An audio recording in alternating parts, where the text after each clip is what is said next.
Hi అండి. అందరూ ఎలా ఉన్నారు? అందరూ బాగున్నారా? మేమైతే చాలా బాగున్నాము.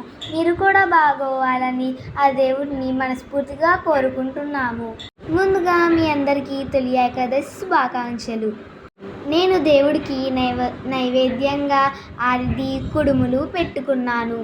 ఆరిది తింటే ఆరోగ్యవంతులుగా, కుడుములు పెడితే కుబేరులుగా అవుతారని మా అమ్మమ్మ అనేవారు.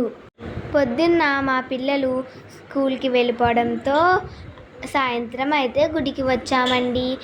పొద్దున్నే అందరూ వచ్చేస్తారు కదా గుడికి. సాయంత్రం ఇంకా మేము ఖాళీగా ఉంటుంది, ఫ్రీగా వెళ్ళిపోవచ్చు అనుకున్నామండి.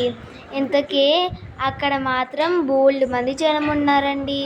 అసలు ఎంతమంది ఉన్నారంటే ఇంకా షాక్ అయ్యాం అక్కడ చూసి. ఇదైతే ధ్వజస్తంభం అండి. ఈ గుడి అయితే కొత్తగా పెట్టారండి. ఈ గుడి అయితే కల్పనా సెంటర్ బ్రిడ్జ్ దగ్గరలో అయితే ఉంటుంది.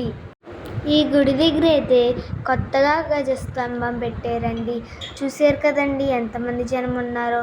మేము వీడియో తీసేటప్పుడు మాత్రం జనం తక్కువ ఉంటారండి. మేము లైన్లో వెళ్ళేటప్పుడు మాత్రం జనం ఎక్కువ మంది అయితే ఉన్నారండి. కానీ దర్శనం మాత్రం బాగా జరిగిందండి.